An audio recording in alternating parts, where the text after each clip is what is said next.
Ir-riżultat ta' nhar is-Sibt mhuwiex riżultat ta' kampanja elettorali ta' 5 ġimgħat, iżda huwa riżultat ta' aktar minn sena ta' ħidma. Għal dan il-Prim Ministru Joseph Muscat f'intervista fuq One Radio l-għada li sar magħruf li l-Partit Laburista rebaħ l-elezzjonijiet tal-Parlament Ewropew b'madwar 34,000 vot differenza. Il-poplu reġa' konferma illi għandu fiduċja f'dan il-gvern u jemmen illi Malta hija tagħna l-koll.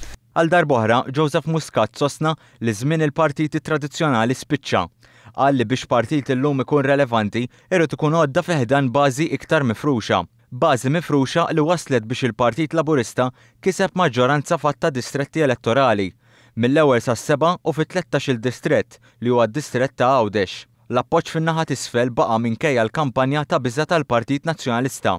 Ir-riżultat tal-bieraħ ikkonferma illi n-nies tan-naħa t'isfel tal-pajjiż irrifjutaw lill-Partit Nazzjonalista mill-ġdid qed jgħidulu aħna niftakru x'għamilt meta kont fil-gvern kif injorajtna u dan il-gvern f'sena beda jċaqlaq l-affarijiet. Riżultat pożittiv ukoll f'distretti oħra tradizzjonalment magħrufa bħala distretti nazzjonalisti.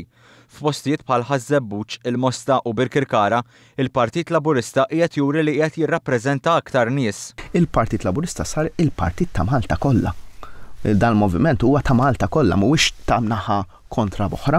Għal darb'oħra, il-Prim Ministru qal li dan huwa gvern li se jibqa' saqajh mal-art u li mhux se tikbirlu rasu. Indirizza wkoll lil dawk li nhar is-Sibt għażlu li ma jivvotawx.